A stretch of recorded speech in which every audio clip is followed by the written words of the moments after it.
another chapter about the life, the writing, and works of Rizal ang atin namang pag-uusapan.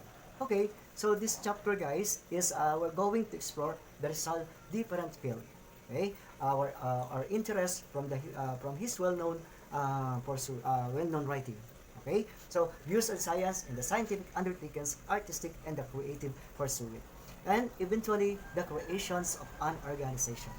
Now, every great man and woman capable of expressing his or her thoughts and endowed with a vision or for a purpose of his ideas unto another. And this was how Rizal transformed his deep knowledge on the things surround him. Okay? In dealing with his writing, he came up a numerous essay, poem, letters, and novel to substantiate the different phases of these times. So when it comes to the complex sciences, a topic which is welcome back then to Spanish colonial Philippines, Rizal was discovered his advantage and made a full use of them in dealing with the insolent situation of the country. Okay, so this lesson we take a closer of how Rizal used his talent. No, siyempre, ang dami kasing talent ni Rizal. Now, malaman natin kung paano ginamit ni Rizal yung kanyang talent for writing, reaching a great number of people, kay from his life, a young students, up to his final days sa Intramuros, Manila. Okay? Then, a man of letters, dito tawag. So Rizal is known best on his writing. His novel were the reason for sparkling a revolution, and he was also a man who wrote a lot to his friends, the family, colleagues, fellow reformers, and many more.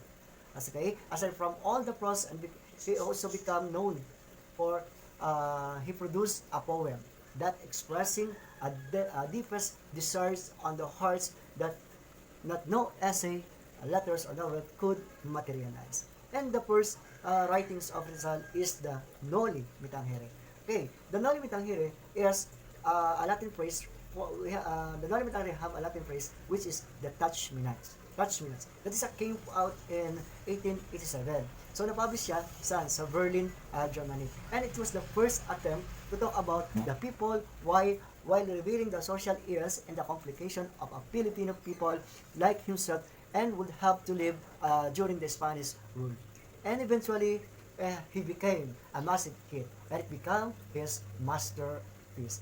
Rizal intended to bring enlightenment to his reader, and those readers, in turn, become doctor themselves to the malady of his field, or the knowledge of vital to its cure of detriment. Now, the second novel of Rizal is the El Filibustrismo. This is a Spanish term for the El Filibustrismo is the subversion. Okay, and it was came out in 1887, published in Ghent, Belgium, which is continuing where the left off with a new cast of character. Rizal explored the Philippines in a much grander scale. Both these two novels depicted in the life of the colony, detailing the various characters of this own context while drawing inspiration from real contemporaries. Now, the El Filibusterismo is also known by the alternative English title, The Reign of the Green. Okay? And the second novel, written by the Philippine national hero, Jose Rizal, no, is the sequence to Noli Me Tangere, like the first book. And it was written by the Spanish. And it was the first published in 1891 second. So, El Filibusterismo was written in dedication to the three martyred priests. We have Mariano Gomez, Jose Burgos, and Jacinto Zamora. O yung tatawag natin Gumborza. Okay? Whose death is left an indelible mark to mind of Rizal. Like Noli Me Tangere, El Filibusterismo aims enlighten the society. Okay? At bringing the Filipinos closer to the truth. But, whereas in the first novel, we are encouraged to aspire to change the liberation in this novel. And the society urged to open its eyes and reality and rebel against the Spanish government for its oppression and abuses. Then, in Noli naman, there is an aspiration, beauty, romance, and mercy. Sa El Filibusterismo mo, all the reader will feel its bitterness, hatred, and antipathy. Okay? This is the difference between the two novels. Now, the romance and aspiration are gone, yeah, and even the character personality seems to have undergoes radical change. And this is how different Rizal's second novel is, considering that both were written by the same author, the plots and the pose of art. Okay. Now, uh, for more than 3 centuries na tinatawag, Spain dominated in the Philippines, right? Producing subject that there is a likeness that Rizal wanted to break free from the mindset. Okay? As a Filipino living a democratic and sovereign nation now, the youth experience to enjoy what Rizal did not. Okay? They are now benefiting from the struggle of their forebears. Okay? And each must continue to deliver the advancement of the nation. Okay? To call from beyond grave or maybe the bit of eerie, nevertheless, this call resonated throughout the past century. That Rizal, immortalized in his novel, spoke to generation of Filipino to carry on the task in fulfilling their duties of improving the nation from their forebears. His standard of the youth as being pure and noble were something worthy to the country. No?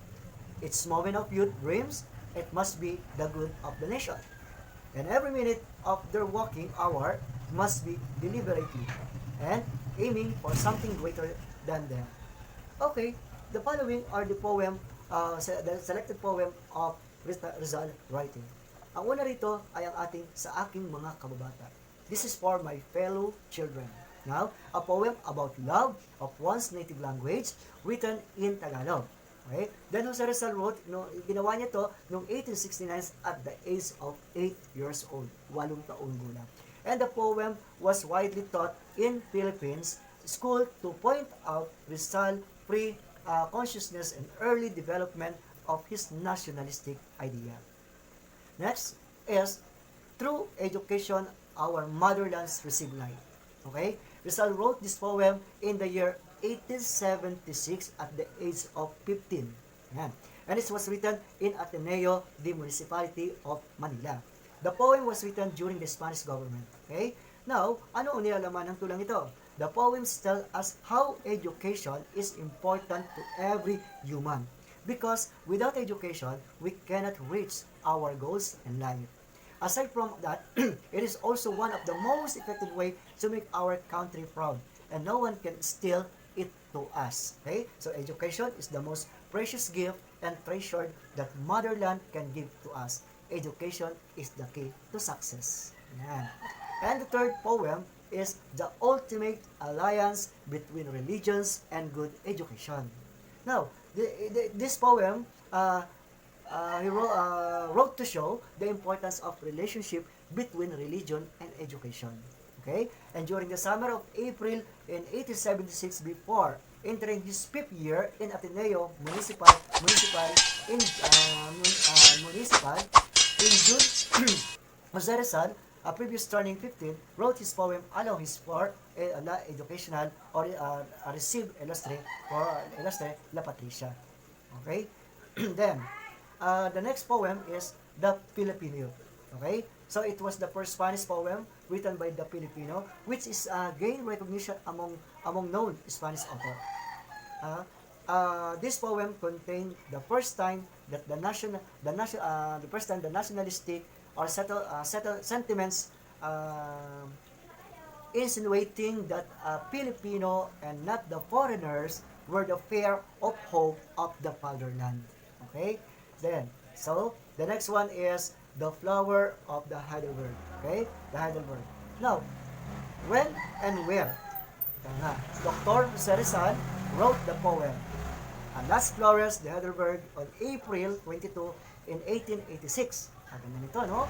At the Ludwigsplatz, 12 Heidelberg, Germany, and formerly known as the Ludwigsplatz 12, and he also studied in the from February to June 1886. No, ang tanong doon, why? Why he wrote? So, he wrote this poem because of his yearning for Kalamba, no? Inspired by his afternoon musing on the Neckar River. Okay? Consequently, Rizal sent this message, sent his messages of love, faith, and lodging to his native land throughout like blue forget-me-not. Hmm? Forget-me-not, the flowers. Then, pressed in the pages of his book, which became the subject of his poem. Yan. And he wrote this poem he forget because he forget minutes that bloom along the Neckars, the river amazed him. Yon ang naging dahilan. And meaning of the poem of you will arrive to this. And the flower is a fragrance that cannot lose or will not lose. Okay? Then the next poem is the Mi Retiro My Retreat. Hmm? So ano naman yung about sa poem na yan? This is tell the story about someone who lived the chaos of the modern world to be alone and reflect to the nature. Now, he wrote this poem while he was exiled in Dapitan. Doon na ginawa ang poem to. And this poem is generally acclaimed as one of his finest. No? It is sentimental, touching, and exquisite poem describing his home and the life of lonely Dapitan. Yan. And this poem was written by Jose Rizal in Spanish. It was 24 stanza and 120 lines. Now, it described an autobiography of Rizal in Dapitan, and it is a poem written by the Philippines national hero Jose Rizal in October 22, 1895 as a reply to his mother request. So, sabihin, sumunod lang sa request sa kanya ng kanyang mamugulang. Kaya niya nagawa ang tulad yun. Next, Mi Ultimo Adios. No? My Last Farewell in English. So, My Last Farewell or Mi Ultimo Adios in Spanish was the last poem that Jose Rizal wrote. Okay? And it was Mariano Ponce, his friend, who gave the title of this poem. Now, it is untitled, then undated or undesigned, and last poem Rizal it was written or the theme of his execution on December 30 in 1896 at the Fort Santiago as a final statement of his fellow Filipino countrymen. Yan. So those are the poem na ika nga ay napakalaki ng naging ambag nito sa ating mga kabataan, sa ating mga mamamayan Pilipino. Okay? And it is one of his poem, yung Ultimo Adios, or the last poem in English, he bid adieu of the love to our country. Okay? It will hidden the lamp given by Trinidad on the eve of his martyrdom that Rizal spoke in English so as to cleverly tells to his dear sister to the contents inside.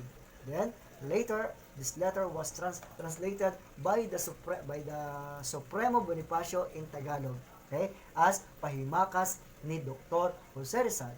The father sparkled the cause of revolt, streaming of emotion of the Filipino.